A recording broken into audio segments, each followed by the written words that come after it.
Alright, তোমরা দেখছো stake Bengali, আমি সাকলিন। বন্ধুরা, আজকের এই ভিডিওতে দেখাবো কিভাবে হোয়াটসঅ্যাপে চ্যাটের সাউন্ড বন্ধ করবে। হোয়াটসঅ্যাপে যখন কারোর সঙ্গে চ্যাট করা হয় এবং যার সঙ্গে চ্যাট করা হচ্ছে তার ইনবক্সে থাকলে সে যখন মেসেজ পাঠায় তখন তোমার মোবাইলে এরকম একটা সাউন্ড হয়,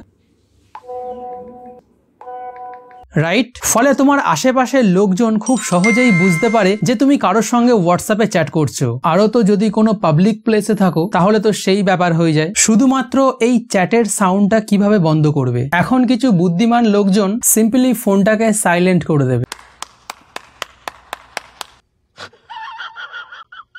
কিন্তু এই ট্রিকটা শুধুমাত্র 50% ওয়ার্কেবল। কারণ আমি বলেছিলাম শুধুমাত্র এই চ্যাটের সাউন্ডটা বন্ধ করার জন্য। সাইলেন্ট করলে কমপ্লিট ফোন সাইলেন্ট হয়ে যাচ্ছে। তোমায় কেউ ফোন করলে রিং হবে না, কারণ ফোন সাইলেন্ট হয়ে আছে। তো কিভাবে শুধুমাত্র এই চ্যাটের সাউন্ডটা বন্ধ করবে জানতে চাইলে ভিডিওটা অবশ্যই শেষ পর্যন্ত দেখো। চ্যানেলে নতুন হলে প্লিজ চ্যানেলটা সাবস্ক্রাইব করে নিও, সঙ্গে ভিডিওটা অবশ্যই লাইক করে দাও। সিম্পলি হোয়াটসঅ্যাপের হোম স্ক্রিনে আসতে হবে। এখান থেকে উপরে ডান দিকে 3 ডটের উপর টাচ করতে হবে, তারপরে সেটিংস অপশনে টাচ করতে হবে, তারপরে স্ক্রল ডাউন করে একটু নিচে আসলে নোটিফিকেশন অপশন পেয়ে যাবে, এটার উপর টাচ করতে হবে। তারপরে সবার প্রথমেই অপশন পেয়ে যাবে কনভারসেশন টিউনস। এই অপশনটা বাই ডিফল্ট অন করা থাকবে, এটাকে সিম্পলি অফ করে দেবে। তাহলে দেখবে চ্যাট করার সময় ইনবক্সে থাকলে কোনো রকম শব্দ হবে না এবং ফোনটাকে সাইলেন্টও করতে হবে না।